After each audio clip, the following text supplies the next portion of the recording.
চলে এলাম খাসির মাংসর রেসিপি নিয়ে। কত সুন্দর দেখতে, হাফ কিলো খাসির মাংস, সঙ্গে পেঁয়াজ রসুন, পেঁয়াজ হচ্ছে অল্প, রসুনের পরিমাণটা বেশি। পেঁয়াজ কুচি করে ভেজে নিচ্ছি, তার মধ্যে শুকনো লঙ্কা কালো জিরা ফোড়ন দিয়েছি আর লাল লঙ্কা দিয়ে ভেজে নিয়েছি। নিয়ে এবার গরম জলের মধ্যে মশলা করে ঢেলে রেখেছি। জিরে অল্প একটু, হাফ চামচ জিরে গুঁড়ো, আর রসুন বাটা, রসুনটা বেশি দিয়েছি, গোটা 3টে রসুন দিয়েছি, আর হচ্ছে টমেটো একটা, আর আদা অল্প একটু দিয়ে এবার বেটে নিয়ে গরম জল দিয়ে ওটা দিয়ে দিয়েছি। এবার মশলাটা ভাজা ভাজা হয়ে গেলে মাংসটাকে দিয়ে দিলাম মশলাটার মধ্যে। যখন মাংস তেল ছেড়ে গেল মশলাটা ভাজতে ভাজতে, তখন তার মধ্যে মাংস দিয়ে দিলাম। মাংসটা দেওয়ার পর মাংসটা ভালো করে নেড়ে চেড়ে ঢাকা দিয়ে দিলাম, একটু ভালো করে ঢাকা দিয়ে এবার বারবার করে ঢাকা খুলে খুলে মাংসটাকে দেখে দেখে নিচ্ছি, যাতে মাংসটা নিচে ধরে না যায়। এখনও জল দেওয়া হয়নি। তারপরে আবার একটু কড়াইয়ে গরম জল করে নিয়ে মাংসটার মধ্যে অল্প করে জল দিয়ে মাংসটাকে কষিয়ে প্রেসার কুকারের মধ্যে দিব। বারবার করে ঢাকছি আর একটু একটু করে গরম জল দিচ্ছি আর বারবার করে ঢেকে রাখছি।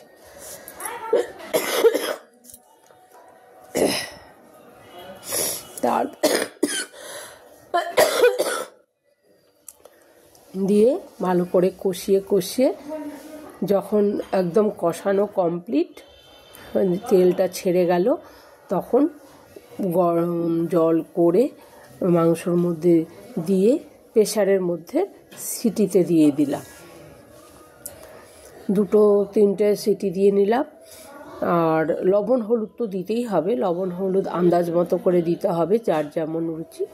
আর গরম মশলাও আমি দিয়ে দিয়েছি ওই মশলার মধ্যে দিয়ে। এবার এই যে তেল ছেড়ে গেছে, এবার আমি 2টো আলু আর 3টে গোটা রসুন এমনি নিজেদের খাওয়ার জন্য দিয়েছি, আর 3টে রসুন বাটা দেওয়া আছে। এবার এই যে সামান্য একটু গরম জল দিয়ে আবার একটুখানি, যেহেতু মশলার একটু গন্ধ পাওয়া যাচ্ছে, সেহেতু আবার একটু জল দিয়ে ভালো করে কষিয়ে নিয়ে যখন এই জলটা শুকিয়ে যাবে, তখন আমি প্রেসার কুকারের মধ্যে দিয়ে দেব। প্রেসার কুকারে বেশি নয়, 2টো সিটি দিলেই হয়ে যাবে, কেননা আমি অনেকক্ষণ ধরেই মাংসটাকে কষিয়েছি বারবার করে জল দিয়ে। আর মাংসটার মধ্যে নতুনত্ব এইটাই যে সবাই যেরকম মাংস মেখে হয়তো বসায় কিংবা পেঁয়াজ রসুন ভেজে নিয়ে করে, আমি পেঁয়াজ কুচি করে ভেজেছি আর রসুনটাকে বেটে দিয়েছি, সেটাকে গরম জল দিয়ে মানে ভিজিয়ে রেখেছিলাম, দিয়ে এবার প্রেসারের মধ্যে দিয়ে দিলাম। প্রেসারের মধ্যে দিয়ে 2টো সিটি মেরে আমি চলে এলাম আজকের ভাতের থালা সাজিয়ে। ভাত, লেবু, বেগুন ভাজা, বড়া ভাজা, মাংস, চাটনি, লবণ। মাংসটা তো সেই হয়েছে, সবাই একবার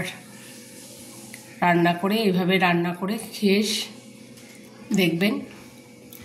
আর আমার রান্নাটা দেখে লাইক, শেয়ার, কমেন্ট করবেন।